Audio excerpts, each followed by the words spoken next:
de números. El día de hoy vamos a ver una pequeña introducción. Hay varios conceptos básicos. Compartir mi pantalla.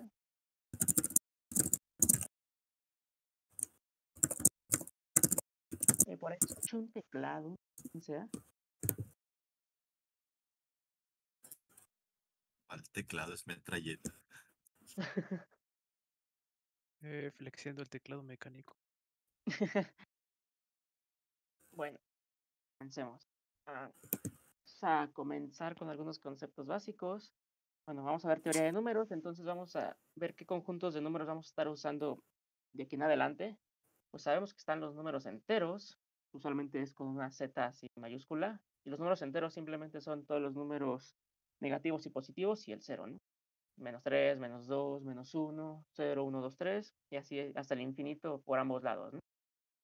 También está el conjunto de los enteros positivos o los números naturales, que simplemente comenzamos en 1, 1, 2, 3, 4, y así hasta el infinito. Y los enteros no negativos, estos incluyen al 0 también. Como son no negativos, pues los negativos no los incluyen. También tenemos a los números racionales, que son todos los números que podemos obtener al dividir dos números enteros, ¿no? Donde el denominador no es 0. Y finalmente, pues también tenemos a los números reales, ¿no? Que es cualquier número que se puede expresar en la recta numérica. Bueno, esos son los conjuntos que usualmente usamos. Pues vale la pena a veces repasar quién es quién, ¿no? Que a veces en los problemas dicen, pues te voy a dar un entero no negativo, te voy a dar un entero positivo, ¿no? Para ver qué número exactamente me van a dar, en qué conjunto pertenece. Bueno, vamos a ver en C++ cómo se representan estos números. Y tenemos lo siguiente. C++, pues recordemos que los números están representados de forma en binario y que tenemos tipos de datos tanto con signo como sin signo. Las versiones con signo vamos a usar. Por ahí se escucha un poco de ruido otra vez. No sé quién sea. Mr. José Juan. Por favor, lo pueden checar. Gracias. Ok. Bueno, les decía que en C++ los números están representados en binario y que tenemos versión con signo y sin signo. Entonces, los que tienen signo van a usar el último bit, el más significativo, para guardar dicho signo, mientras que las versiones sin signo no lo van a usar. Ahí no hay números negativos. Esto pues nos quita en la versión con signo la mitad de valores que podemos usar, pero pues podemos usar números negativos, ¿no? Y pues los tipos de datos son los siguientes.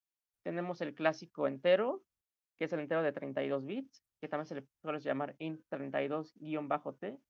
Y pues este puede almacenar números en el rango desde -2 a la 31 hasta 2 a la 31 menos 1. Y pues para fines prácticos aproximadamente es desde -2.1 por 10 a la 9 hasta 2.1 por 10 a la 9. Si tienen un problema ven que el límite va hasta 10 a la 9, pues pueden asumir perfectamente que cabe en un entero, ¿no?, de 32 bits. Luego tenemos el long int o también entero de 64 bits. Usualmente el número de bits se coloca aquí, guión bajo y una t después del int, ¿no? Así es la convención. Y pues estos, como su nombre lo dice, son de 64 bits y la versión con signo puede almacenar números desde -2 a la 63 hasta 2 a la 63 menos 1. Y esto aproximadamente va desde -9.2 por 10 a la 18 hasta 9.2 por 10 a la 18. Entonces, pues en el problema usualmente les dicen que va hasta 10 a la 18, tienen que usar uno de estos, ¿no? Un long int o uno de esos, o int 64-t. También tenemos el short int o el entero de 16 bits. Este pues es uno más chiquito que el de 32 bits. Este va de -2 a la 15 hasta 2 a la 15 menos 1. Y pues aproximadamente en el rango. No, de hecho este es exactamente el rango. Va de -32.768 hasta 32.767. Este rara la vez se usa, usualmente siempre es un entero el que se usa, pero bueno, también existe, es de 16 bits. Y por último tenemos el char o el entero de 8 bits. Este pues su rango es más chiquito, va desde -128 hasta 127. Esto pues son los que se usan para las cadenas, son los caracteres que en ASCII pues solo tenemos 255 valores. Y pues todas estas son las versiones con signo, ¿no? No sé si tengan dudas sobre todo los tipos de datos con signo en C++. Entonces, para que no se les ocurra, siempre tengamos en cuenta los límites. Ahora, como les dije, cada uno de estos tiene su versión sin signo y son las siguientes. Usualmente se le coloca la palabra unsigned al tipo de dato de aquí, o bien se lo coloca una U minúscula al de acá, ¿no? Por ejemplo, la versión sin signo del de 32 bits, pues nada más le ponemos una U aquí y queda uint 32-T o unsigned int. Y pues los rangos, como les dije aquí, se duplican, pero ya no podemos almacenar números negativos. Por ejemplo, el 32 bits, ahora sí va desde 0 hasta 2 a la 32 menos 1, ¿no? Aquí vemos que se duplicó, porque aquí es 2 a la 31 y acá es 2 a la 32. Y el rango va aproximadamente desde 0 hasta 4.2 por 10 a la 9. Y la versión sin signo del de 64 bits va hasta 2 a la 64 menos 1 y aproximadamente es 1.8 por 10 a la 19. Y la versión sin signo del short va hasta 65.535 y la versión sin signo del char pues va hasta 255. Entonces estas son las versiones sin signo. No sé si tengan duda hasta aquí. Y por último vale la pena mencionar esto, que ha sido más común cada vez, que aunque todavía no es estándar al día de hoy, también tenemos versiones de enteros de 128 bits con signo y sin signo. Aunque para poderlas usar debemos de tener un compilador en versión de 64 bits, porque si no, no lo vamos a poder usar. Y pues para usarlo hay que escribirlo de esta forma, ~int128-t, es la única forma en la que se puede. Según yo creo que también sin esta t, pero yo siempre lo escribo así. Y el rango, pues como es de 128 bits con signo, va de menos 2 a la 127 hasta 2 a la 127 menos 1. Y esto ya llega más o menos hasta desde menos 1.7 por 10 a la 38 hasta 1.7 por 10 a la 38. Y pues la versión sin signo, le ponemos aquí una U y su rango va hasta 2 a la 128 menos 1. Y esto pues ya llega hasta 3.4 por 10 a la 38, es ya un numerote. Pero como les dije, tienen que tener instalado el compilador de 64 bits, porque pues nativamente en el procesador lo que se hace es juntar dos de 64 bits e imitar por software uno de 128, ¿no? Es de forma muy similar que en los procesadores de 32 bits, que ya casi no son muy comunes, para imitar el de 64 bits usan dos de 32 bits. Aquí es muy similar. Pero bueno, pues aquí está este tipo de dato porque sí se ha llegado a usar para varias cosas en C++, en caso de que no queramos usar Python o Java. Y bueno, pues, fue un repaso de los tipos de dato para que siempre lo tengan presente, de tipo entero. Ahora pues vamos a pasar a ver, por aquí dicen que 128 es big integer. No, no es big integer porque el big integer es un entero ya de precisión arbitraria. Vamos a irlo viendo conforme salgan problemas que lo requieran, pero no es big integer porque igual está limitado el rango. En cambio, un big integer ya en memoria está representado de forma distinta. Y es una estructura de datos un poco más compleja. Por ejemplo, en Python, pues los enteros pueden ser del tamaño que sea, ¿no? Pero pues entre más grande sea el tamaño, pues más lento va a ser operar con ellos. En cambio, C++ pues, nos ofrece el de 128 bits y usualmente es suficiente para varias cosas. Pero sí vamos a ver en varios problemas el Big Integer, tanto en Python como en Java. Ah, sí, también como menciona José Juan, también tiene problemas de lectura y escritura porque no está soportado el CIN y el COUT, tenemos que imprimirlo a mano, ya sea podemos irlo dividiendo entre 10 para sacarle sus dígitos, y para leerlo, pues tenemos que irlo multiplicando por 10 cada dígito y convertirlo de string a entero, ¿no? También tiene problemas de lectura, sí, qué bueno que lo mencionaste, pero pues realmente sigue siendo muy útil, solo que sí hay que tener cuidado con esos detallitos, y de que solo es válido en compiladores de 64 bits. Bueno, entonces ahora vamos a pasar. Duda también. Sí, ¿cuál es tu duda? Ese char es característico. ¿Qué significaría char con signo? O ¿hay chance que usamos char con signo? Este de aquí. Usualmente siempre usamos el char solito, o sea, la versión con signo, y es suficiente pues para todos los caracteres. Pero pues si queremos usar un rango, digamos, un poquito mayor, usamos el unsigned char. Este igual casi no se usa. Este lo he visto más que se usa en aplicaciones como de microcontroladores o algo así, pero aquí en competitivo es rara la vez usar este. Se usa un poco más este, pero pues lo menciono para que quede completo aquí la lista y tengan en cuenta todos los tipos de datos que hay.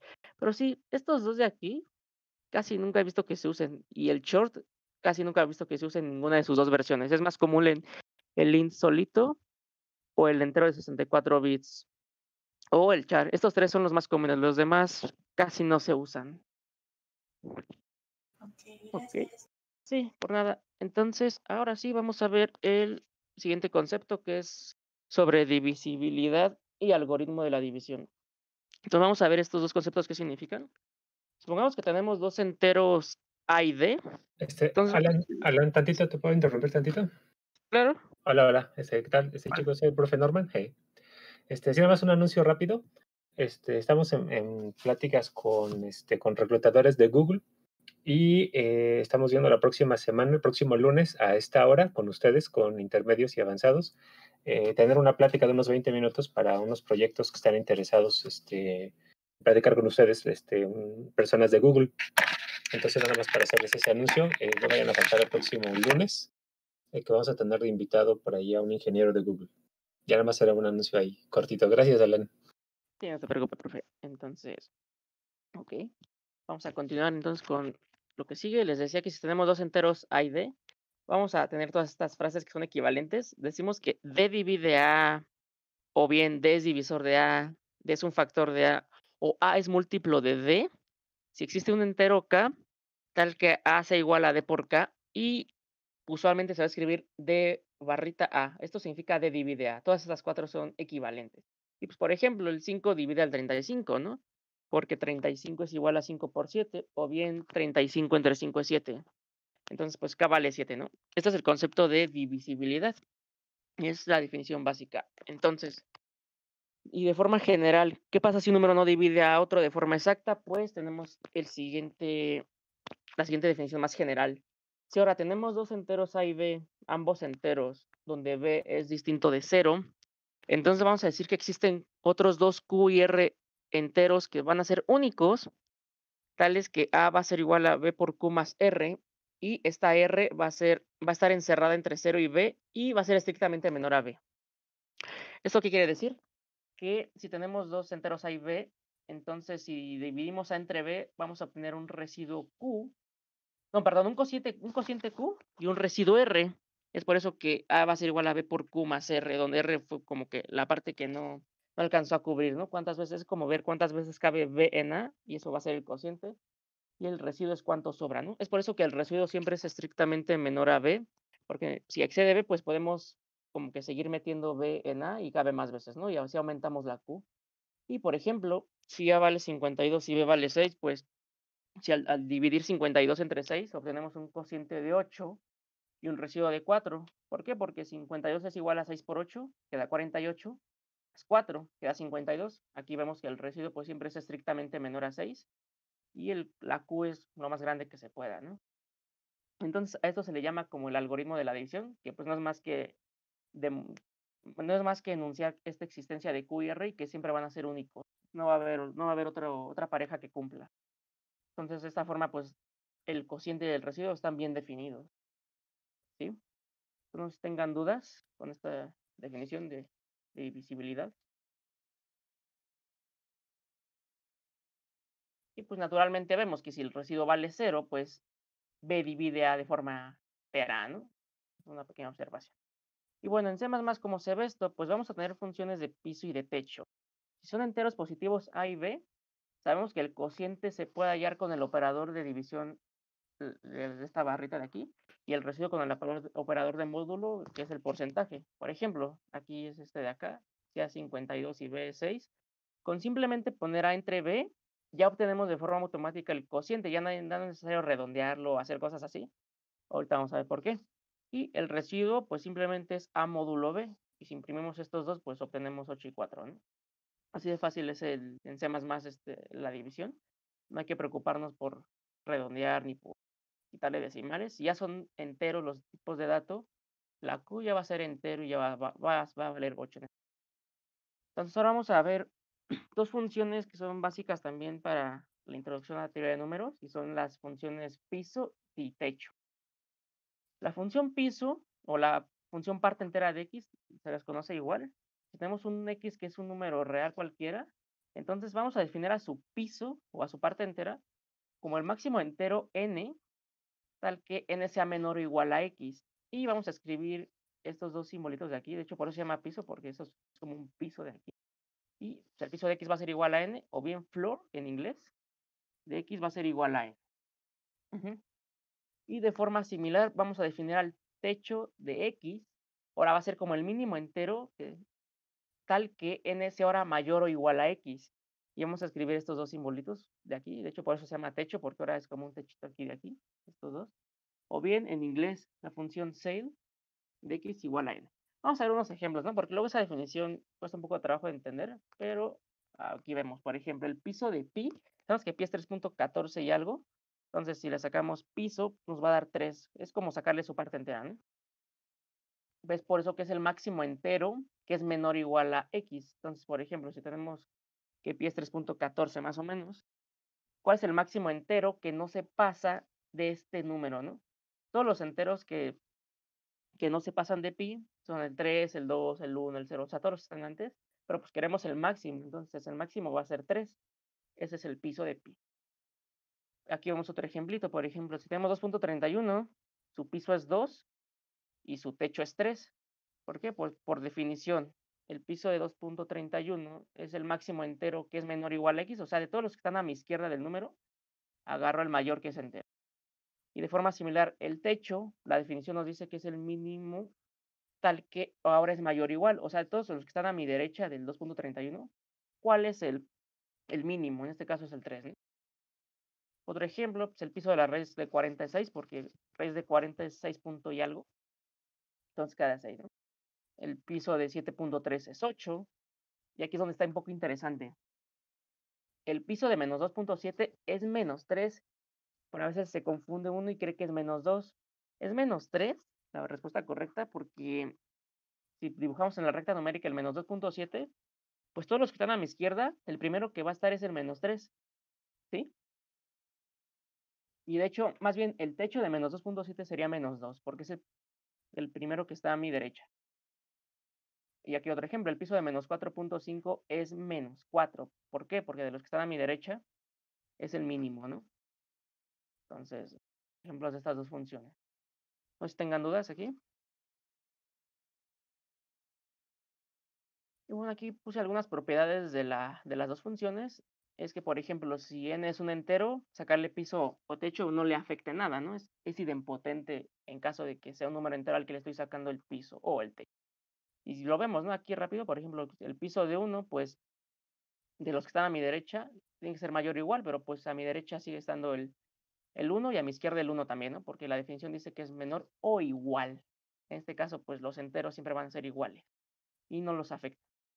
Otras propiedades de estas dos funciones es que, por ejemplo, si tenemos un número real x, si le sumamos un entero n, podemos sacar la parte entera del piso o del techo y va a ser lo mismo. Y nada más se le queda a x la función respectiva. Aquí estas otras dos propiedades es que, sí, de hecho aquí se me olvidó ponerle, un piso aquí, dice, rápido. Y aquí abajo un techo.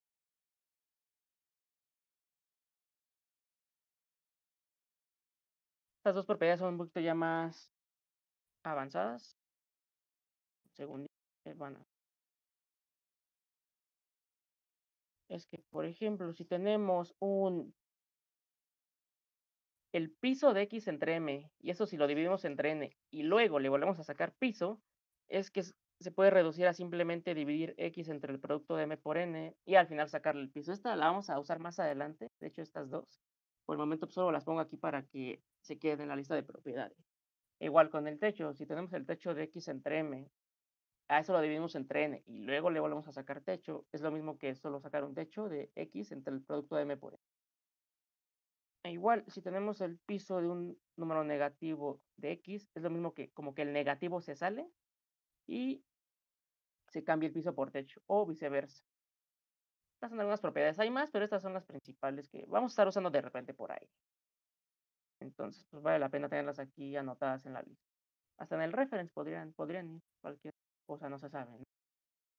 Y pues bueno, aquí solo esto párrafo de aquí es una pequeña demostración de por qué funciona el piso. Es decir, el piso siempre va a ser Q en el algoritmo de la división de aquí que vimos. Y tiene sentido, ¿no? Porque es como que la parte entera de la división de entre B, en este caso de 52 entre 6, pues la parte entera es 8, pues el piso siempre va a ser Q, si están de acuerdo. Y esa se obtiene, pues ya vimos aquí el código, ¿no? Como una división sencillita de 52 entre 6. Le expliqué por qué, porque por las propiedades de la función piso, pues si quiero el piso de A entre B, pues aquí reemplazo B por Q más R, cancelo las B's aquí y me queda Q más el piso de R entre B, ¿no? Pero como R es estrictamente menor a B, pues este cociente no va a exceder 1, entonces se hace 0 y queda Q al final. Entonces, por eso funciona. Y siempre obtenemos el piso de A entre B con el operador de la división de C++. De hecho, aquí puse un pequeño warning. Es que a veces cuando somos principiantes en C++, creemos que al poner A entre B, vamos a obtener todo el número racional completo. En este caso, por ejemplo, 52 entre 6. ¿Cuánto es de forma exacta? Es 8.666, ¿no? Entonces, muchos creen que al poner 52 entre 6 vamos a obtener todo este número.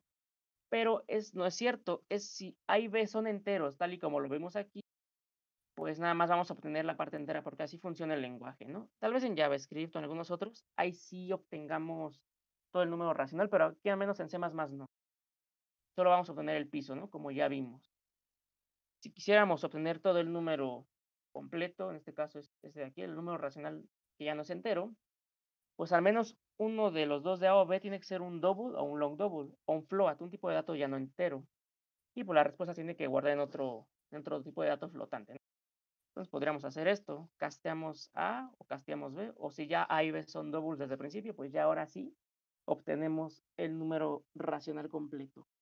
Una pequeña aclaración para que no les ocurra y no se estén preguntando por qué no les da el número completo. Entonces siempre se obtiene el piso si son enteros A y B, ¿vale? Y otra observación es que, bueno, en C++, como algunos ya conocerán, existe tanto floor como sail ya implementadas. Pero estas funciones lo que hacen es tomar un número igual flotante y devuelven otro flotante. Y pues sí son muy útiles y sí se usan, pero por ejemplo, si quisiéramos el piso aquí de un número racional, pues mejor usamos el algoritmo de la división y simplemente ponemos A entre B. Es decir, porque se puede perder precisión ya con números muy grandotes y eso suele pasar mucho en los cursos donde por eso en los casos de ejemplo parece que sí funciona, pero ya en casos con números grandotes ya no funciona porque se pierde la precisión y a veces da más menos 1 la respuesta que era correcta. Entonces, una regla es que si queremos el piso de un número racional, nunca usemos floor y sail, nunca, porque es impredecible qué va a pasar. Y bueno, pues ya vimos cómo imitar el funcionamiento de floor, que simplemente es poner A entre B.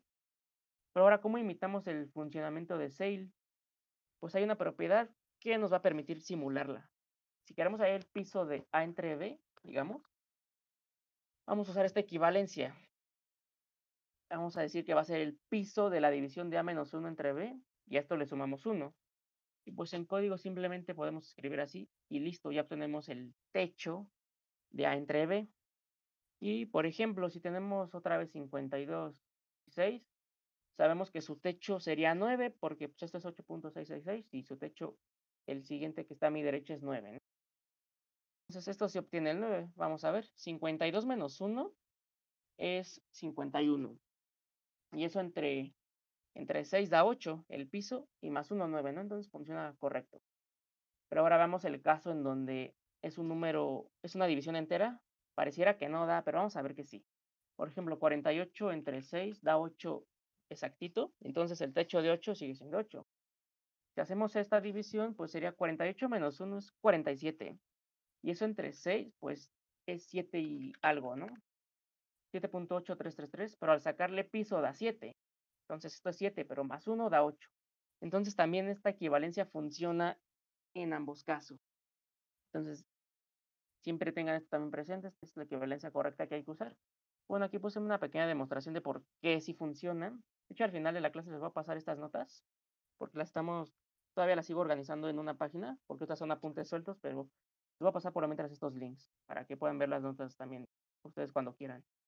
Pero pues aquí les puse una pequeña demostración, ¿no? De ambos casos. Ahorita la que hice fue un caso particular, pero aquí ya les puse el general. Cuando B divide A, que es un número entero y esto no cambia, o bien cuando no es un número entero, pues hay que sumarle 1. Entonces aquí les puse la demostración. Y para que ustedes la puedan leer más adelante, les paso el link. Es más, de una vez se los puedo pasar por antes de... De hecho, voy a fijar este comentario aquí para que lo tengan presente. Y cuando tenga ya la página con todo compilado, se las pongo. Y voy a ir editando este comentario. Entonces, pues tengan dudas con estas dos funciones que pues son muy importantes porque casi siempre salen algún problema.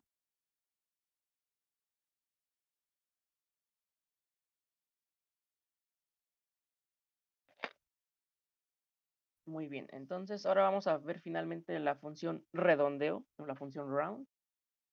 Esta función pues, igual ya es conocida. Esta lo que hace es redondear ahora al entero más cercano y se define como el piso de x más un medio, ¿no? Más 0.5. Y usualmente se escribe x como que piso y un techo de aquí, o la más común es escribir round de x. Y esta redondea al entero más cercano, a diferencia de las dos anteriores, que una siempre iba a la izquierda, que sería el piso, o bien la otra siempre iba al de la derecha, que era el techo, ¿no? Esta, pues dependiendo del número, lo va a redondear de acuerdo a su valor. Por ejemplo, el piso de 2.4 es 2, pero el de 2.5 ya es 3, ¿no? Porque el más cercano es 3. Y también el 2.6 ya es 3. Igual con negativos es un poquito diferente. El piso de menos 7.4 es menos 7, pero ahora el de menos 7.5 ya también es menos 7 y es hasta donde llegamos al menos 7.6, que su redondeo ya es menos 8. Sí, este igual lo pueden ver por esta propiedad. Si le suman 0.5 y le sacan el piso, como ya vimos con números negativos aquí arriba, pues van a ver que estas equivalencias son ciertas. Igual para finalizar, si queremos sacar el redondeo de un número racional en C++, pues igual existe la función round, pero tenemos el mismo problema de que podemos perder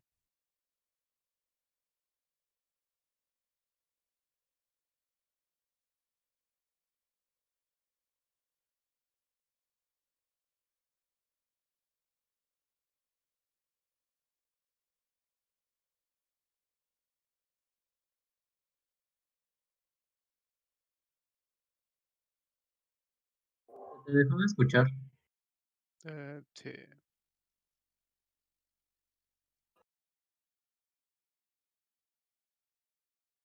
Ok, ya me escuchan porque luego se va el audio de repente, entonces por favor si se deja de escuchar díganme al momento para darme cuenta y reiniciarle, ¿vale?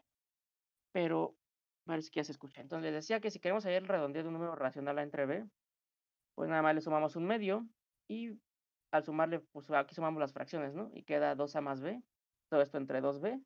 Pues en el código simplemente ponemos esto de aquí y listo, ya tenemos nuestra función redondeo para números racionales sin usar esta función.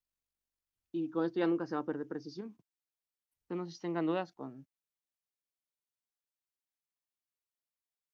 Muy bien, entonces, pues esto fue la introducción. Vamos ahora pasamos a lo siguiente, que es el concepto de divisores y números primos. Igual les paso este link.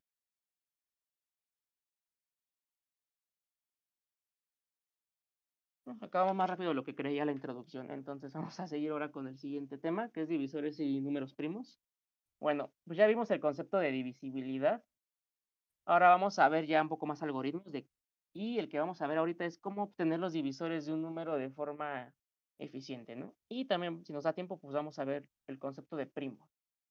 Bueno, entonces igual vamos a suponer que queremos obtener todos los divisores de un entero n, de un entero positivo. Y vamos a ver aquí un pequeño hecho que tal vez sea medio obvio, pero pues vale la pena siempre dejarlo en claro, ¿no? Y no asumir nada. Sabemos que pues si d divide a n, otra vez por definición, existe alguna k tal que d por k es igual a n. Esa es la definición de divisibilidad. Pero ahora bien, esto quiere decir que si un entero d es un divisor de n, esa d siempre va a ser menor o igual a n. O sea, ningún divisor va a ser mayor a n, nunca, nunca. Por ejemplo, los divisores del 12 aquí, pues son 1, 2, 3, 4, 6 y 12. Y pues ninguno de ellos es mayor a 12. De hecho, un número siempre se divide a sí mismo, ¿no? Entonces, en la lista de divisores siempre hallamos al mismo número como tal. Y pues ver por qué es cierto esto, pues es sencillo, ¿no? Porque sabemos que como son divisores positivos, pues esta k va a ser mayor o igual a 1. Si multiplicamos ambos lados por d, nos queda que k por d es mayor o igual a d, pero pues k por d es n, esta de aquí. Entonces, n siempre es mayor o igual a cualquiera de sus divisores, ¿no? O lo que es lo mismo, si lo ponemos al revés, la d siempre es menor o igual a n. Entonces, esta quedó sencilla y pues por eso que ningún divisor excede al número que está dividiendo, ¿no? Nunca lo va a exceder. Eso pues es muy bueno porque podemos limitar nuestro espacio de búsqueda de 1 a n para empezar, ¿no? ¿Cómo hacemos eso? Pues podemos hacer un for que vaya de 1 a n y vamos a ver qué números dividen de ese for a mi n. ¿Y cómo checo eso? Pues con el residuo, ¿no? Vimos que si el residuo en el algoritmo de la división de acá es igual a 0, pues entonces b divide a, ¿no? Y eso pues es intuitivo, porque pues si no hay residuo, pues ocupa un número entero de veces, ¿no? Entonces pues vamos a checar eso. Vamos a hacer un for aquí de d igual a 1 y que mientras sea menor o igual a n, pues le sumamos. Y si n es divisible entre d, vamos a tener como que un arreglo de divisores y ahí vamos a meter d, ¿no? Y ya al final los devolvemos. Este es un primer algoritmo de fuerza bruta para sacar los divisores y pues vemos que tenemos una complejidad de O de n, pues revisamos exactamente una vez cada número entre 1 y n. Y por cada uno vemos si lo divide, pues ya lo metemos a la respuesta. Y listo, este es un primer algoritmo para obtener los divisores. Y pues, de acuerdo a cómo iteramos, siempre nos lo va a dar en orden, de menor a mayor. En este caso, si le pasamos un 12, nos va a devolver un vector con todos estos números. ¿Sí? ¿Sí se entiende la idea de este primer algoritmo de divisores?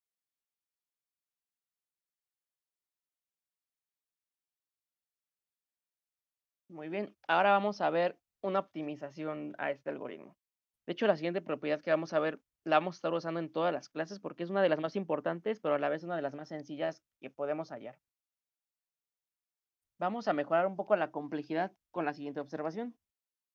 Si de la n reacomodamos sus divisores por parejitas, digamos a, b, tales que a por b sea igual a n y el primer elemento de la parejita sea menor o igual al otro, podemos tener lo siguiente. Por ejemplo, para n igual a 12, tenemos tres parejitas, el 1 con el 12, el 2 con el 6 y el 3 con el 4. Tenemos tres parejas porque, bueno, aquí en todas el producto da 12, ¿no? 1 por 2 es 12, 2 por 6 es 12 y 3 por 4 es 12. Entonces podemos acomodar así los divisores y siempre de menor a mayor. Y pues ponemos primero el 3 y luego el 4. Primero el menor y luego el mayor, por esta condición. Entonces, si podemos obtener estas parejitas, pues también podemos obtener todos los divisores, ¿no? ¿Por qué? Por esta observación. Porque si conocemos el elemento más pequeño de la pareja, o sea, la A, ¿cómo obtenemos el otro? Simplemente dividimos n entre A, ¿no? Por esta relación de aquí. A por B es n. Entonces, B es igual a n entre A. ¿Sale? Aquí, pues, por ejemplo, la A vale 2. ¿Cuánto va a valer el otro elemento? Pues tiene que valer 6, porque 12 entre 2 vale 6. Si aquí el primer elemento vale 3, el segundo vale 4, porque 12 entre este 3 de aquí, pues da 4, ¿no? Tenemos, porque el producto tiene que dar 12. Entonces, pues, aquí esto nos da pie a otro algoritmo. Podemos simplemente tratar de hallar este primer elemento de la pareja y después hallamos el otro y metemos los dos divisores a la lista. Pero la pregunta es, ¿cuál sería el valor máximo al que podemos llegar con el primer elemento de la parejita? Y pues la respuesta vamos a hallarla acá. Resulta que, bueno, aquí vemos esta demostración, la respuesta va a ser que el elemento más chiquito va a lo más hasta la raíz cuadrada de n. Esto es muy importante. ¿Y por qué se cumple esto? Vamos a ver. Sabemos que a es menor o igual a b. Queremos ver el rango de a, ¿no? O sea, a hasta dónde puede llegar en el peor caso. Entonces, si multiplicamos ambos lados de esta desigualdad por a, sabemos que a cuadrada es menor o igual a por b, ¿sí? Pero, pues, ¿quién es a por b? Pues n, ¿no? Porque así los estamos construyendo. Entonces, pues, si aquí sustituimos n, entonces a cuadrada siempre va a ser menor o igual a n, siempre, siempre. Es decir, pues, si despejamos la a siempre es menor o igual a la raíz de n, y le pongo el piso, pues, porque siempre es un número entero, ¿no? Pues, por ejemplo, si es menor o igual en el 12, la raíz de 12, ¿cuánto es? Vamos a ver. Es como 3.46 más o menos, ¿no? Pero pues como a es un número entero, pues solo puede llegar hasta el 3. De hecho, aquí se cumple, ¿no? Solo llegó hasta el 3, el primer elemento de la pareja. Entonces, nuestro algoritmo va a ir como sigue. Podemos ahora solo iterar desde 1 hasta la raíz de n obtener la A, ver si lo divide, y si sí lo divide, obtenemos el otro elemento de la parejita de a gratis, dividiendo n entre A. ¿Y cómo queda el código? Queda de la siguiente forma. Tenemos igual lo mismo que el de arriba, un vector que guarda la respuesta, y tenemos el siguiente for. Ahora vamos a iterar por las A's, empezando en 1, y aquí mientras A cuadrada, esta condición de aquí, sea menor o igual a n, aquí lo que hice fue, en vez de usar tal cual la función sqrt también de C++, también lo hice por fines de precisión, ¿sí? Aquí el dictionary puse en un comentario. Se recomienda usar A por A menor o igual a n en lugar de A menor o igual a sqrt de n, igual por la precisión, porque sqrt trabaja con números flotantes otra vez. Entonces puede que con valores grandes de n nos volemos un valor de A, ¿no? Entonces, para estar seguros, esta condición pues son equivalentes, ¿no? En una despeje A, ¿no? Pero en el for pues podemos poner directamente esta condición y no va a haber problema, va a ser mejor y nunca va a fallar, ¿sale? Entonces, mientras a al cuadrado sea menor o igual a n, aquí pues ya limitamos mucho nuestro espacio de búsqueda, entonces vamos a ir sumándole 1 a A, ¿no? Y aquí igual checamos, es lo mismo de aquí arriba. Si n es divisible entre A, o sea, si su residuo es 0, obtenemos el segundo elemento de la pareja así ya directo, que sería n entre A. Sabemos que sabemos que n entre A pues va a ser un número entero porque por el if, porque el residuo es 0, entonces B también va a ser otro divisor. Y pues simplemente metemos ambos a la respuesta y ya al final devolvemos los divisores. No sé si hasta aquí tengan dudas con este algoritmo. Bueno, ahora les voy a hacer una pregunta aquí. Este algoritmo, así como está aquí, tiene un ligero fallo. No sé si alguien me puede decir cuál es. Claro, sin ver la parte de abajo del apunte, porque ahí dice. Entonces, ¿alguien me puede decir un pequeño fallo este algoritmo que presenta? Se puede meter el mismo número 2 veces, ¿no? Ok, de hecho esa es la respuesta correcta. Por aquí dicen que los números no están ordenados. Eso no podría ser como tal un fallo. De hecho, sí, no están ordenados porque, por ejemplo, cuando es 12 los va a meter en desorden. Los va a meter 1, 12, luego 2, 6, luego 3, 4. Pero como tal, ese no es un fallo, porque si los queremos ordenados, pues los ordenamos al final antes de devolverlos, ¿no? De hecho, en muchas aplicaciones ni siquiera los necesitamos tener ordenados, con solo tenerlos ya es suficiente. Pero sí, la respuesta correcta aquí es que puede que metamos un número 2 veces en ciertos casos. Vamos a ver qué casos son esos. Vamos a ver aquí. Bueno, aquí la complejidad de este algoritmo es raíz de n, ¿no? Porque pues solo iteramos de a lo más llega hasta la raíz cuadrada de n y hasta su piso, de hecho. Entonces ya mejoró la complejidad, mejoró de O de n a raíz de n con una pequeña observación, ¿no? Y ya podemos correr este algoritmo hasta 10 a la 14 y todavía va a entrar en tiempo así decente, ¿no? Y aquí lo que les decía, el fallo es este. El fallo se da cuando n es un cuadrado perfecto, o sea, que existe alguna a tal que a cuadrada es igual a n.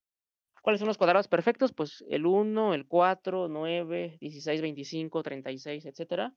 Por ejemplo, si corro este algoritmo con n igual a 25, ¿qué parejas voy a obtener? La primera pues, sería 1,25 y la segunda sería 5,5. Vemos que ahí pues se repite el 5 y metería el 5 dos veces. Y pues no queremos eso. Entonces, pues, ¿cómo se arregla? Pues simplemente verificamos que la B que obtengamos aquí sea distinta a A. Entonces, y lo ponemos con un if. Si es distinta de B, metemos B. O sea, aquí iría el chequeo aquí adicional y listo. Y con eso se arregla ese pequeño fallo de que puede que haya duplicados cuando n es un cuadrado perfecto. Solo checamos que no metamos el duplicado y ya. Y lo que les dije, si los queremos ordenados, pues los podemos ordenar al final. Y listo, así se pueden obtener los divisores ya de forma más eficiente. Si tengan dudas con este algoritmo de divisores en raíz de n.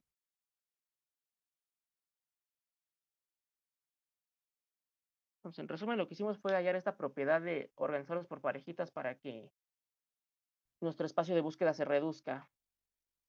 Yo cuando vi esta propiedad por primera vez creí que el primer elemento de la parejita iba hasta, no sé, la mitad de n, ¿no? Y pues eso no le reduce mucho porque asintóticamente sigue siendo O de n.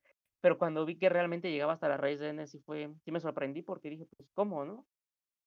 ¿Cómo le hace para optimizarse tanto con una propiedad tan simple? Pero pues así es, la propiedad, pues aquí está la demostración de por qué es cierta.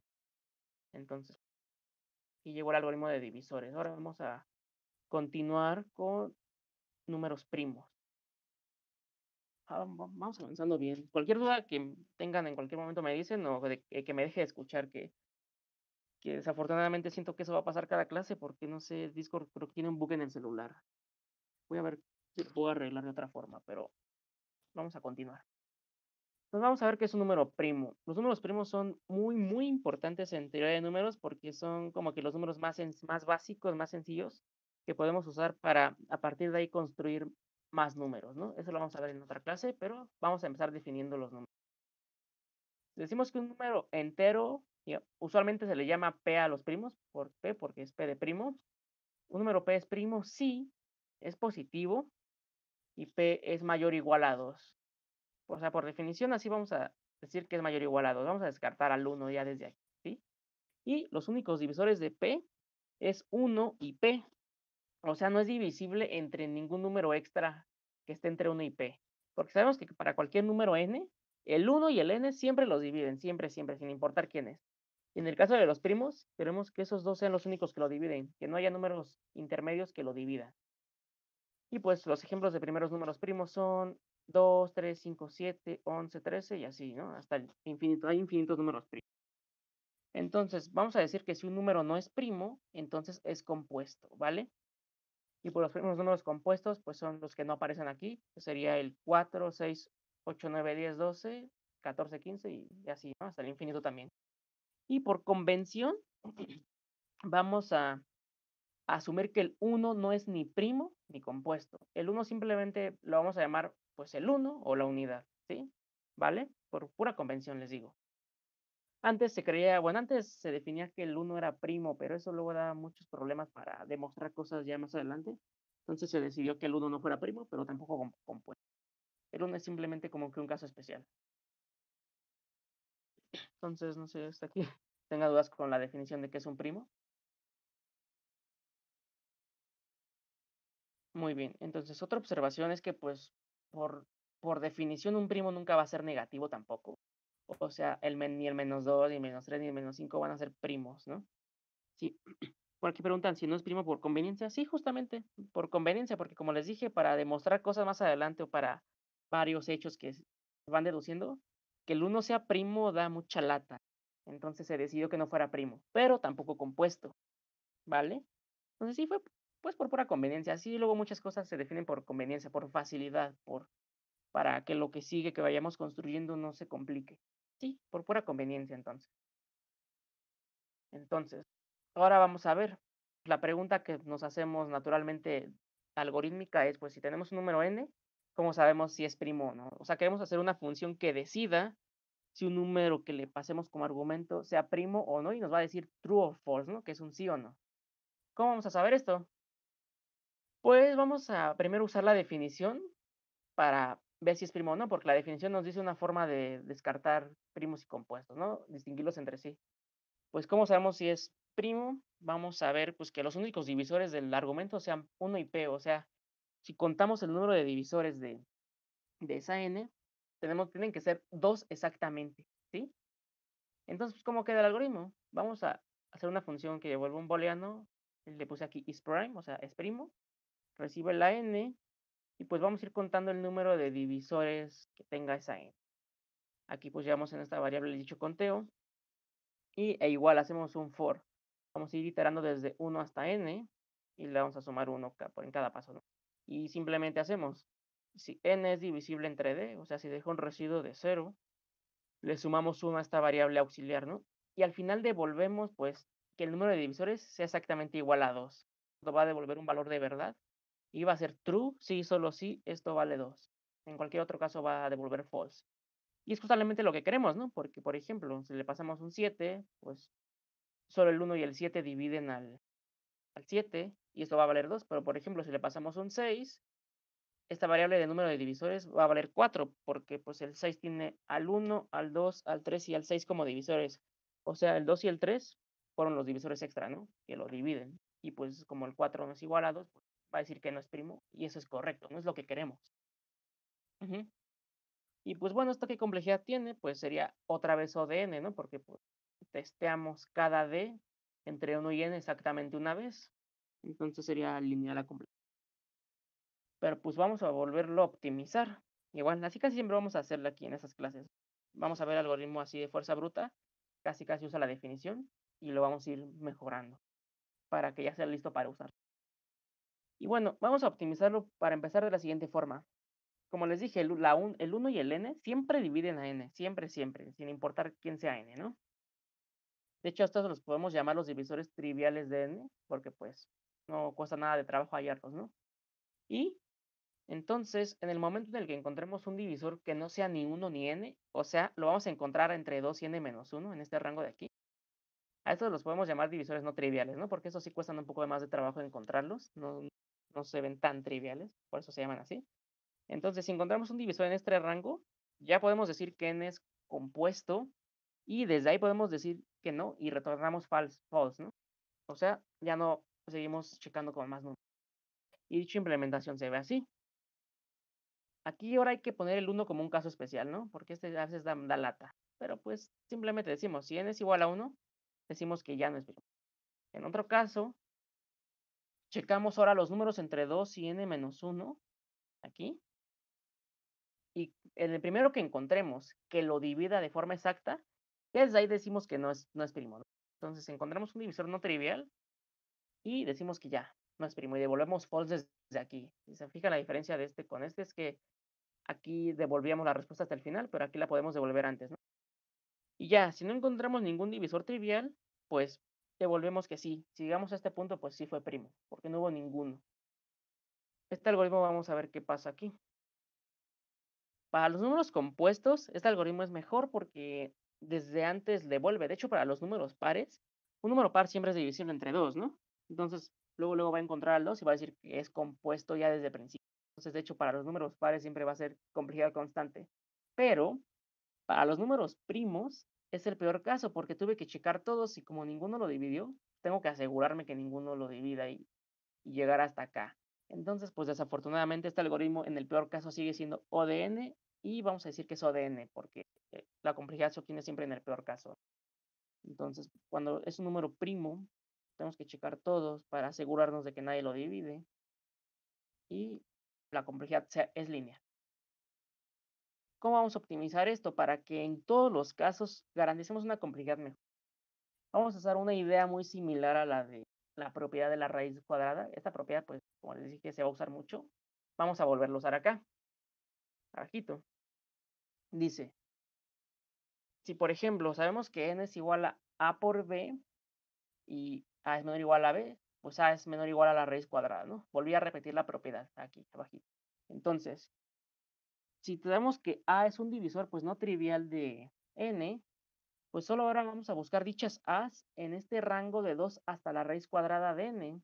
¿Por qué? Pues vamos a encontrar siempre ahí un divisor que sería la a en esta parejita. Entonces, si encontramos ahí un divisor, pues ya decimos que no es primo, porque a lo divide y a no es 1 ni n, ¿no? Porque, bueno, como empezamos, como el 1 es un caso especial, pues esto va a ir desde la raíz de 2. Y pues si no encuentra ningún divisor ahí, ya podemos decir que es primo, ¿no? Entonces, ¿cómo queda este pequeño cambio? Queda nada más muy sencillo. El 1 sigue siendo un caso especial. Entonces decimos false si es 1, ¿no? Y ahora vamos a ir iterando empezando en 2 también. Pero ahora vamos a cambiar la condición. Esta de aquí es el cambio. Ahora, mientras d por d sea menor o igual a n, igual. Mientras d al cuadrado no exceda n, vamos a ir iterando. Y si d lo divide de forma exacta, ya decimos que es false la respuesta, o sea que es un número compuesto, porque pues solo puedo buscar divisores en este rango. Igual a como cuando estábamos viendo lo de los divisores, vimos que si encuentro uno aquí, pues el otro lo puede encontrar dividiendo, ¿no? Entonces aquí para ver si es primo, pues basta con encontrar uno aquí. Si encontré uno, pues ya devuelvo false y ya me salgo. En caso contrario, si no encontré ningún divisor en este rango, devuelvo que sí es primo, ¿sí? Y pues este algoritmo ya nos garantiza una mejor complejidad, que es raíz de n, para cualquier caso, ¿no? De hecho, en los primos siempre va a ser exactamente la raíz de n porque tiene que checar todo. Si en los números compuestos, pues devuelve un poco antes, ¿no? La respuesta. ¿Sí? Y por último, vamos a hacer una optimización ligera más. Esta ya es ligera porque ya no es como que obligatoria, pero pues puede servir. Y vale la pena mencionarlo. Dice que pues todos los números pares mayores a 2 son compuestos. ¿Por qué? Pues porque el 2 los divide, ¿no? El 4, el 6, el 8, el 10, 12, etcétera, todos son compuestos. Ya no es necesario checar nada, ¿no? Porque el 2 los divide, ¿sí? Y pues el 2 es divisor no trivial porque estamos diciendo que todos los pares mayores a 2, o sea, el 2 sí es primo, pero los mayores a 2 ya no. Pues entonces el 2 es un divisor no trivial de todos esos. Entonces podemos hacer ese chequeo. Si la n que me dan en la entrada es par y es mayor a 2, ya podemos decir que es un número compuesto, ya directo.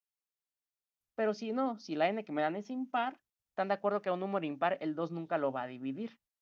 Entonces, pues solo checamos en este for de aquí los números impares.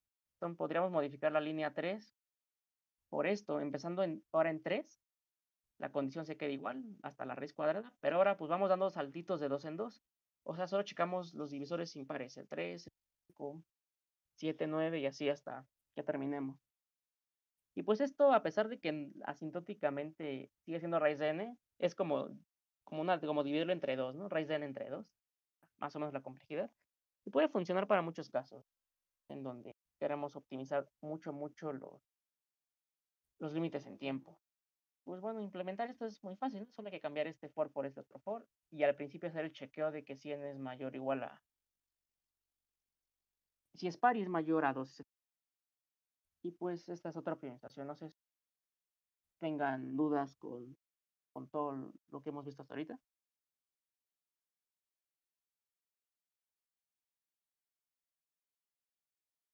Ok, entonces, antes de terminar Tengo esta una. sección. Sí, claro.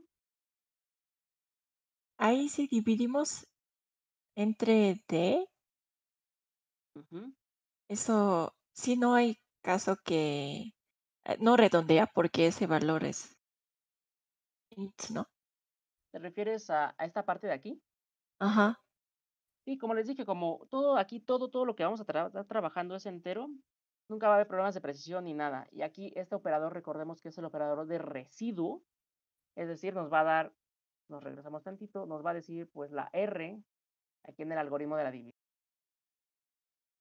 Es equivalente, ¿no? Aquí vemos el ejemplo en este cachito de código, que A módulo B es lo mismo que sacar el residuo. Y la forma en la que está programado esto en C++ es como A y B son enteros, siempre va a dar exacta la respuesta. Nunca vamos a tener que preocuparnos porque nos la dé redondeada o que nos dé decimales, ¿no? Porque todo lo que estamos usando aquí es entero, en ningún lugar hay doubles, no hay flotantes, no hay nada de eso. Entonces, nos garantiza C++ que tanto los operadores de división, que es el cociente, o el del residuo, que es el módulo, siempre nos van a dar la respuesta exacta. O sea que si quiero ver si n es divisible entre d, veo que su residuo sea 0, ¿no? Entonces, siempre va a funcionar en todos los casos. No sé si con eso se resuelva Ok, tu duda. gracias. Vale, sí, por nada. No sé si hay más dudas por ahí.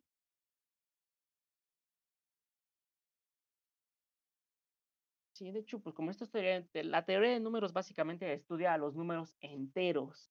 Entonces, rara la vez vamos a usar aquí números que no sean enteros. Entonces, por eso es que no nos vamos a preocupar por la precisión aquí. Pero sí nos tenemos que preocupar por otras cosas. Aquí puse un warning de que sí nos tenemos que preocupar mucho por los desbordes. Aquí, en estos algoritmos que pusimos en esta sección, todos, siempre usamos entero. Pero hay algunos lugares en donde usamos D por D o A por A, ¿no? Aquí en este caso. Hay que tener cuidado. ¿Por qué? Porque les dije que estos algoritmos todos estos son útiles hasta n menor o igual a 10 a la 14, porque son la raíz cuadrada, ¿no? Entonces ese es un límite así decente en el que se va a tardar todavía por debajo de un segundo. Pero hay que tener cuidado porque vimos que un entero solo soporta enteros más o menos hasta 2 por 10 a la 9. Entonces si le pasamos un 10 a la 14 aquí a un int, pues ya desde ahí va a desbordarse, ¿no? Entonces, queremos usar números más grandes, hay que usar long int, ¿no? O un entero de 64 bits. Es lo mismo. Porque igual estas desbordes se pueden desbordar también. Y si queremos todos los divisores de una n grandota, pues naturalmente tenemos también cambiar este int por un long, ¿no? Un vector de longs para que guarde bien todos sus divisores. Y ya eso es lo que sí hay que tener cuidado, ¿no? No con los desbordes, pero sí con No, perdón, no con las precisiones, pero sí con los desbordamientos, ¿vale? Entonces, pues aquí es una regla usualmente que se usa, que si la n es mayor a 10 a la 9, usemos long long in. De hecho, en muchos problemas por eso a propósito les dan los límites, que, pues n va a ser menor o igual a 10 a la 9. Pues con eso, pues no te preocupas de que no quepa en un entero, ¿no? Al menos lee la entrada. Pero si excede a 10 a la 9 y vamos a usar multiplicaciones o elevar al cuadrado, usamos long long, por si las dos.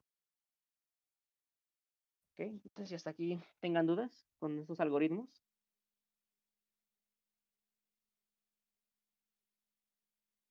Ok, pues hasta aquí ya son 2 temas, entonces nos queda media hora, vamos a ver un poquito del otro tema. El otro es del jueves, pero pues vamos bien. Va todo el resultado muy bien hasta ahorita. Entonces, vamos a ver el siguiente tema. Sería el de la criba de Eratóstenes. Y este pues sí no lo vamos a terminar, ¿no? Porque este sí está medio extenso. Pero vamos a ver la introducción a esto. En esta media hora. Bueno, pues vimos de la sección pasada que pues un test de primalidad básico, ¿no? Este de aquí. Que pues le damos una n y nos dice si es primo o no. Entonces ahora el problema que queremos resolver es este. Nos van a dar una n y queremos hallar todos los primos, todos, entre 1 y n.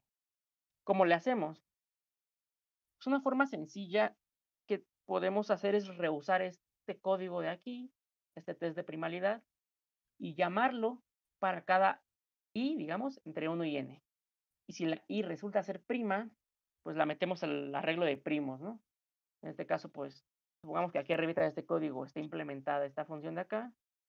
Ahí olvidé pasarles este apunte, los voy a dejar en este mismo comentario. Y yo cuando los junte todos, pues les paso el link donde estén todos. Ahí está. Una pregunta, ¿Sí? es que no recuerdo bien. ¿La criba era la que ibas llenando un arreglo? Así es. Es básicamente un arreglo como de taches, ¿no? De hecho, es lo que vamos a ver justo aquí abajito. Esa es la criba. Así es. Pero bueno, antes olvido. Ok. Entonces, una forma sencilla de obtener los primos sin usar la criba hasta ahorita es esta, ¿no? Llamar de forma repetida a la función de isPrime. Y pues cada que vea un primo lo meto a la respuesta y lo devuelvo, ¿no? Es una forma sencilla de obtener todos los primos reusando el código anterior. Y pues, ¿qué complejidad tiene? Pues sabemos que el test de primalidad me cuesta raíz de n por cada n que le pase. O sea, este chequeo es raíz de i, ¿no? La complejidad. Entonces, pues la suma, pues va a ser la suma de todas las raíces cuadradas, ¿no? Hasta la n, que es el número de interés. Y pues asintóticamente esto es igual a n raíz de n. Ajá, esta suma. Y pues está medio decente para 10 a la 5, ¿no? O sea, para 10 a la 5 esto todavía entra le está raspando a un segundo, más o menos. Pero pues vamos a mejorar esta complejidad bastante. Entonces, no sé si tengan dudas con este algoritmo que obtiene los primos así, haciendo uso de forma repetida esta función. Y entonces, pues vamos a ver ahora sí la criba, cómo funciona y qué nos va a decir. Tenemos. La idea de la criba de Eratóstenes es la siguiente. Vamos a tener como que un arreglo de tamaño n, un arreglo de booleanos, tal que la posición i nos va a decir si esa i es primo o no es primo. Al principio lo que vamos a hacer es marcar todos los números como primos, con excepción del 1, porque el 1 pues vimos que no es primo ni compuesto, ¿no? Entonces no importa qué valga. Entonces, ¿qué vamos a hacer? Al principio, como marcamos que todos son primos, vamos a comenzar en 2, que es el primer número primo. ¿Qué vamos a hacer? Vamos a ir tachando todos sus múltiplos que sean estrictamente mayores al 2. ¿Quiénes son los múltiplos del 2? Son el 2, el 4, el 6, el 8 y el 10, ¿no? Los que son mayores, ¿no? Por eso puse múltiplos mayores, porque el 2 no cuenta. Entonces, todos estos números, pues sabemos que no pueden ser primos porque el 2 los divide y como ninguno de ellos es igual al 2, el 2 es un divisor no trivial, por lo tanto, tienen que ser compuestos a fuerza. Entonces, los vamos a marcar en el arreglo y vamos a ponerles, no sé, una marquita de que no es primo, ¿no? En este caso, pues podemos ponerle un false, porque al principio, pues todos son primos, todos tienen un true, pero pues todos estos ya sabemos que no son primos, ¿no? Porque el 2 los divide a todos, ¿sí? Después de haber hecho eso, vamos a irnos al 3 que es el siguiente número primo, que pues este paso no marcó al 3, ¿están de acuerdo? Entonces, si nos movemos una posición después del 2, llegamos al 3, y el 3 pues vamos a encontrarnos que sigue siendo primo. Entonces, lo mismo, como el 3 es primo, todos los múltiplos que sean estrictamente mayores tienen que ser compuestos. ¿Quiénes son? Pues el 6, el 9, el 12, el 15, el 18 y así, ¿no? Hasta el número que podamos llegar. Todos esos son compuestos porque el 3 los divide y ninguno de ellos es igual al 3. Entonces el 3 es un divisor no trivial de ellos. Ahora vamos a seguirnos moviendo. Después del 3 sigue el 4. ¿Pero qué pasó con el 4? El 4 ya fue tachado por el 2 aquí en este paso. Entonces, ¿eso qué quiere decir? Que el 4 ya no es primo. Por lo tanto, es un número compuesto, ¿no? Entonces no tiene sentido seguir tachando todos sus múltiplos, ¿no? ¿Quiénes son los múltiplos del 4 mayores a 4? Pues 8, 12, 16. Pero no vale la pena tacharlos porque ya el 2 ya los tachó porque son múltiplos de 2. ¿Sí? Entonces no tiene sentido volverlos a tachar. Es como hacer un esfuerzo extra ahí. Ya no vamos a tacharlos. Entonces, pues ahí nos detenemos y seguimos. Después del 4 sigue el 5. El 5 no está tachado por ninguno de estos, ¿no? El 5 aquí no aparece, ¿no? Entonces el 5 sigue siendo primo porque no ha sido tachado por nadie hasta ahora. Entonces, como es primo, lo mismo, tachamos todos sus múltiplos que sean mayores al 5. ¿Quiénes son? Pues 10, 15, 20, 25, 30 y así hasta que no nos pasemos de los límites. Y pues ya vieron más o menos el patrón, ¿no? Vamos a ir recorriendo todo este arreglo de primos, perdón, todo el arreglo normal, hasta que nos salgamos del límite, ¿no? Que porque queremos los primos de 1 a n. Y pues seguimos avanzando y avanzando, y cada que encontremos un primo sin tachar, marcamos todos sus múltiplos como números compuestos. En este caso, después del 5, ¿quién sigue? Sigue el 6. Y pues después pero el 6 pues ya lo tachamos, ¿no? De hecho hasta se tachó 2 veces, por el 2 y el 3. Entonces el 6 pues no es primo, entonces también nos saldríamos al 7, ¿no? El 7 pues no tiene ningún tache y es primo y hacemos lo mismo, ¿no? Así hasta que terminemos. Antes de ver esta propiedad vamos a ver un pequeño ejemplo aquí de cómo. Supongamos que queremos los primos entre 1 y 20. Y pues al principio el arreglo se ve así, ¿no? Una marquita aquí, un tache va a decir que ya es compuesto. O sea, va a ser equivalente a un false, ¿no? En código. Y un número así sin tache va a ser equivalente a un true, de que pues sí es primo, ¿no? Al principio, como les dije, todos son primos, excepto el 1. Porque el 1 desde el principio lo puedo tachar, ¿no? Como un número no primo. Y nos posicionamos en el 2. Entonces el 2, pues vemos que va a tachar a todos sus múltiplos. Entonces, ¿a quién tachó? Al 4, al 6, al 8, al 10 y así hasta el 20. ¿Quién sigue? Sigue el 3. Por lo tanto, el 3 va a tachar al 6. Bueno, el 6 ya estaba tachado, pero pues tachamos otra vez, no pasa nada. Luego tacha el 9. El 9 es un nuevo tache, ¿no? Porque el 9 no estaba tachado en el paso anterior. Luego el 12, 15, 18 y ya hasta aquí. Seguiría el 21, pero pues ya no saldríamos del arreglo, ¿no? Entonces hasta ahí. Luego sigue el 4, pero pues el 4 ya está tachado, entonces no vale la pena, ¿no? Como dije, porque el 4 tacharía a todos los que están tachados y no vale la pena volverlos a tachar. No va a aportar nuevos taches, ¿sí? Luego sigue el 5. El 5 pues va a tachar a todos sus múltiplos, ¿no? Pero serían 10, 15 y 20. Pero ya no hay nuevos taches, ¿ya vieron? Todos los que iba a tachar el 5, alguien antes del 5 ya los tachó. El 10 fue tachado por el 2, el 15 fue tachado por el 3 y el 20 por el 2, ¿no? Entonces el 5 ya no aportó taches y pues vamos a ver otro, ¿no? El 6 pues ya está tachado, ese no va a tachar a nadie. Luego sigue el 7, pero el 7 igual, vemos algo muy similar. El 7 tacharía el 14, pero ya el 14 ya fue tachado por el 2. Y luego el 21, pero ya no hay 21. Entonces, de hecho ya podemos demostrar que ya no va a haber nuevos taches hasta aquí. Y ya aquí se detiene el algoritmo. Ahorita vamos a ver la condición exacta de paro del algoritmo, pero hasta aquí ya vamos a terminar. No va a haber taches. Entonces, los números sin tachar, ¿quiénes son? Nos fijamos en nuestro arreglo, los que tengan un true todavía. 2, 3, 5, 7, 11, 13, 17 y 19. Y pues estos son exactamente los primos que queríamos, ¿no? Menores o iguales a 20. ¿Ya vieron? Todos los demás son compuestos. Entonces, ¿qué propiedad vamos a usar aquí? Bueno, vemos que la criba básicamente su idea es esta, que todos los múltiplos de un número primo, que no sean el mismo primo, claro, son compuestos, ¿no? Porque pues son múltiplos del primo Entonces el primo los divide a todos ellos, pero ninguno de esos es igual al primo. Entonces ese primo es un divisor no trivial. Por lo tanto, automáticamente todos esos múltiplos son compuestos, ¿sí? Entonces, la propiedad es esta. Un número es primo, un número, digamos, n, si no es divisible entre ningún primo que sea menor a mi número. Por ejemplo, aquí vimos, ¿no?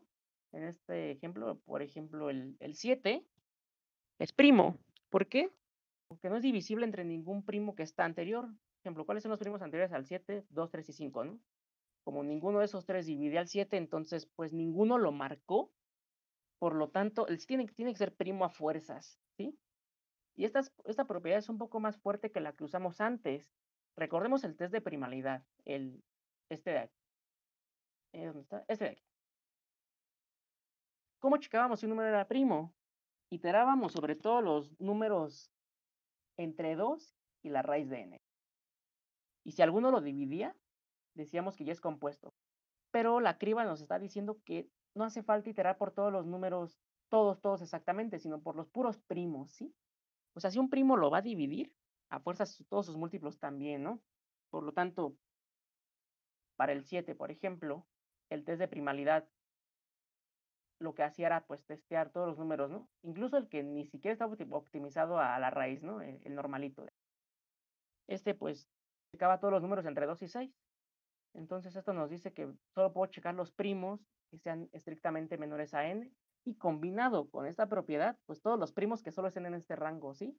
Es donde ya se empieza a juntar todo aquí y todas estas propiedades. Entonces, pues esta es la propiedad básica de la criba. De hecho, esta es como que una demostración de por qué es correcta esta criba. Es decir, que es por eso que funciona eso de que decimos, si llegamos a, por ejemplo, al 5 y nadie me tachó a mí, yo a fuerzas tengo que ser primo, porque para que alguien me tuviera que haber tachado antes de mí, pues yo soy un múltiplo de ese primo, pero como nadie me tachó, yo soy primo, ¿vale? Esa es la idea principal de la criba. No sé si tengan dudas de esta idea, de por qué funciona.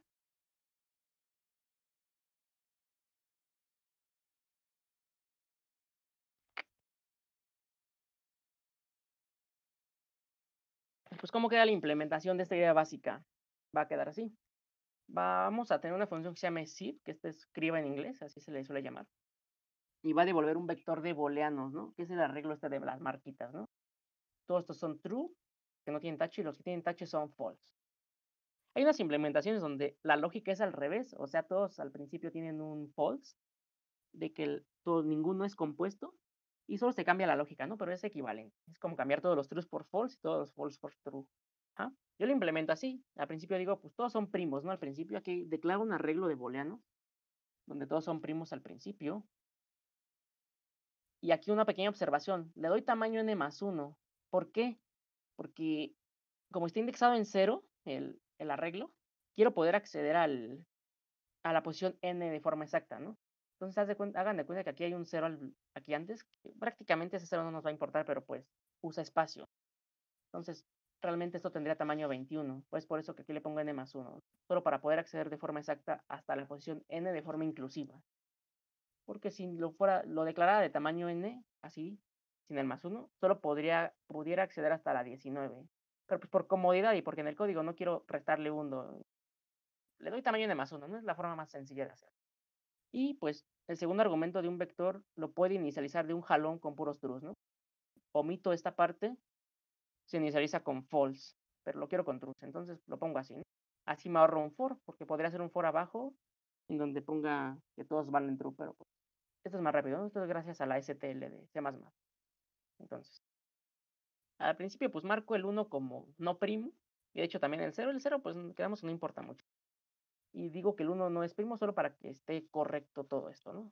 Pero pues igual, casi tampoco importa mucho el 1 que tenga, porque ese nunca lo voy a acceder. Ahora sí, vamos a hacer estos pasitos. Voy a ir posicionándome en cada entero comenzando en 2, y mientras no me salga del arreglo, o sea, mientras sea menor o igual a n, pues voy a ir avanzando de 1 en 1. Y ahora voy a preguntar, si el número en el que estoy posicionado es primo, aquí en el comentario, voy a marcar todos sus múltiplos que sean estrictamente mayores. ¿Quién es el primer múltiplo estrictamente mayor a i, digamos? Pues sería 2 por i, ¿no? ¿Por qué? Porque, por ejemplo, si estoy en el 7, el primer múltiplo de 7, que no es 7, es 14, o sea, 2 veces el número, ¿no? Es decir, 2 por i. ¿Sí se entiende esa parte? Entonces, aquí en este for anidado voy a ir iterando, empezando en ese múltiplo, que es el siguiente que no soy yo. Igual, mientras no me salga del arreglo, mientras j sea menor o igual a n, le voy a ir sumando, voy a ir dando saltitos de i en i. Ajá, son los saltitos que aquí daba. Por ejemplo, estaba en el 3, comienzo en el 6, luego me salto al 9, 12, 15, 18, ¿no? Es como ir iterando por todos los múltiplos, ir dando saltitos de i en i, ¿vale? ¿Y qué hago? Pues simplemente en las posiciones que vaya saltando, digo que esa posición no es primo, la marco como false, le pongo un touch. Y ya, esto es todo, y al final devuelvo el arreglo, le puse is, ¿no? De is prime, o sea, y ya. No sé si tengan dudas con esta implementación sencilla de la criba. ¿Puede explicar otra vez sobre J? Perdí ahí. Claro, claro, claro. La parte de ahí, ¿sí la entendiste? Ok, bueno, vamos a volver a explicar. Aquí la I lo que controla es en qué posición me voy deteniendo, ¿no? Y la J son todos los múltiplos de I que voy a ir tachando. La tarea de este for anidado de J es ir tachando. Por ejemplo, si voy en el 3, I vale 3, ¿no? Por ejemplo. Entonces, aquí abajito. Entonces voy a ir. ¿Quiénes son los múltiplos del 3? Que no son 3. Son el 6, el 9, 12, 15, 18 y así, ¿no? Entonces, esos taches los va a ir controlando la variable j. J lo que va a hacer es ir dando saltitos de i en i. En este caso, i vale 3, por ejemplo, en este de aquí. Y eso es lo que va a ir controlando j. J va a empezar aquí en 6. Y mientras no se pase del arreglo, mientras sea menor o igual a n, vamos a ir sumándole i, porque son los saltos por todos sus múltiplos, ¿no? Y en cada lugar en el que vaya saltando j, voy a poner una marca de que ese número ya no es primo. ¿Por qué? Pues porque la i lo divide, porque son múltiplos de i, todas las j son múltiplos de i, y como la j no es igual a i, entonces pues i es un divisor no trivial de j, ¿no? En este caso la i vale 3, va a ir marcando el 6, pues el 3 es divisor del 6, ¿no? 3 divide a 6, pero como el 3 no es igual a 6, pues 6 tiene que ser compuesto a fuerza, porque tiene un divisor no trivial. El 9 también. El 9 es un múltiplo de 3, por lo tanto el 3 divide al 9. Y como el 3 no es igual a 9, el 9 a fuerza tiene que ser compuesto, porque ya le encontré al menos un divisor que no es el mismo, ni es 1, que en este caso es el 3. Entonces, pues marco al 9 como que es un número compuesto, a fuerzas. No puede ser primo, porque el 3 lo está dividiendo. ¿Sí? Y eso es lo que controla J. J va a ir dando saltos en esos múltiplos y todos ellos son compuestos. Y eso es este for de aquí. No sé si con eso se resuelve tu duda o quieres explicarlo de otra forma.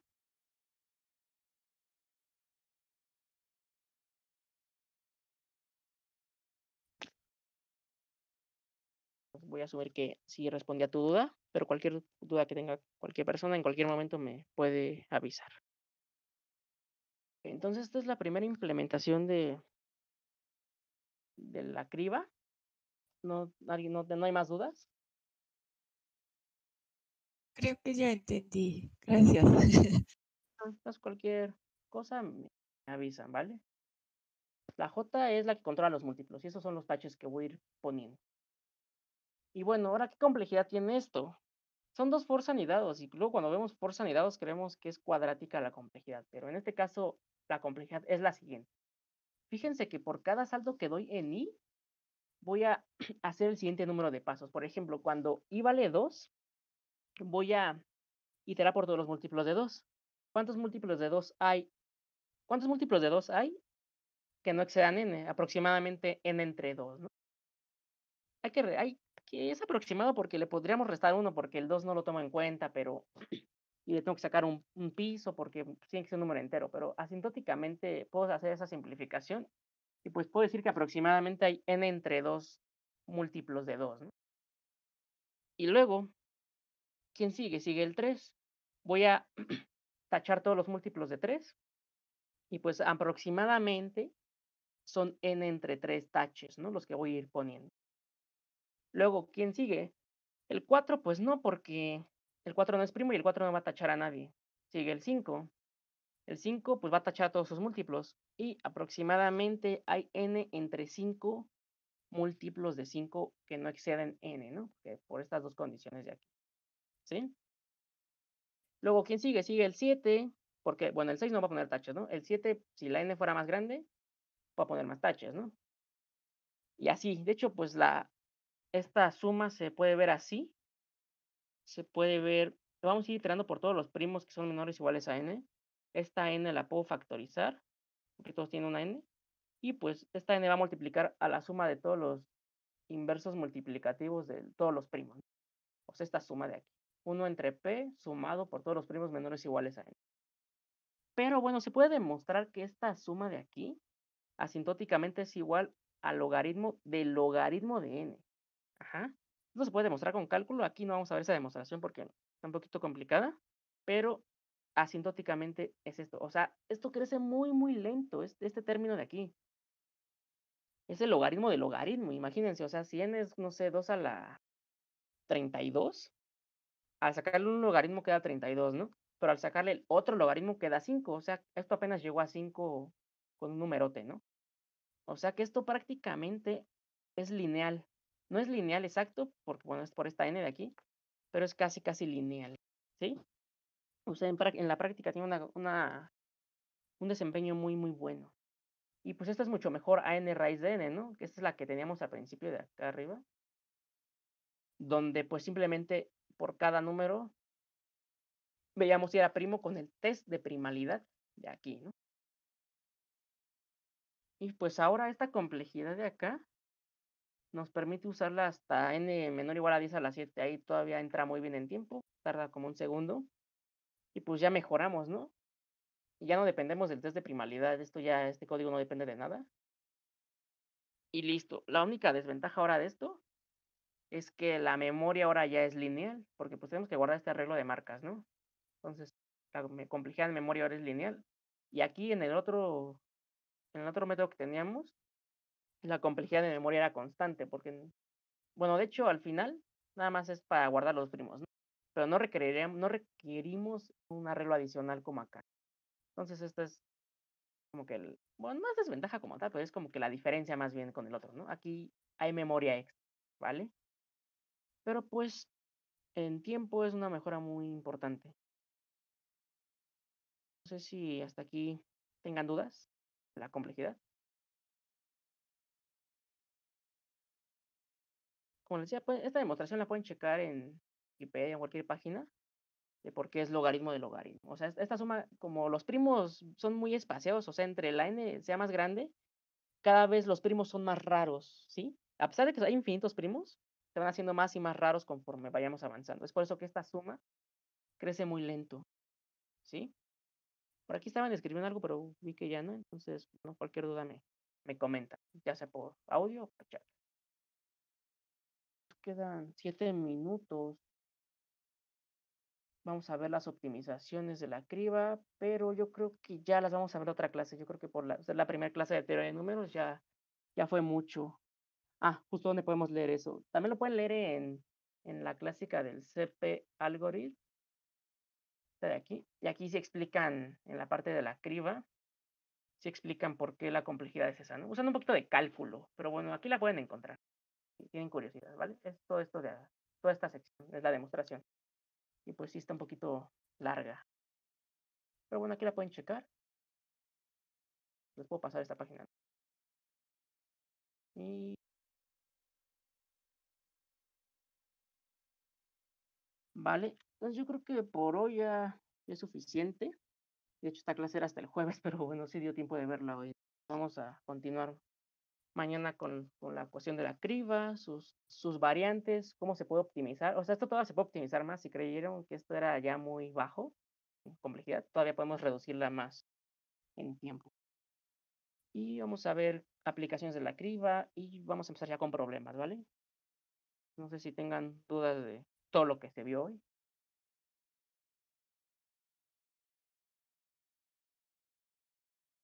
Ok, pues estaríamos viendo mañana, seguiremos viendo criba y el jueves empezamos con factorización.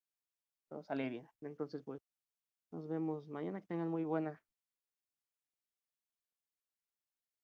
Cuídate Muchas igualmente. gracias. Gracias, nos vemos. Gracias, gracias. Gracias. Gracias.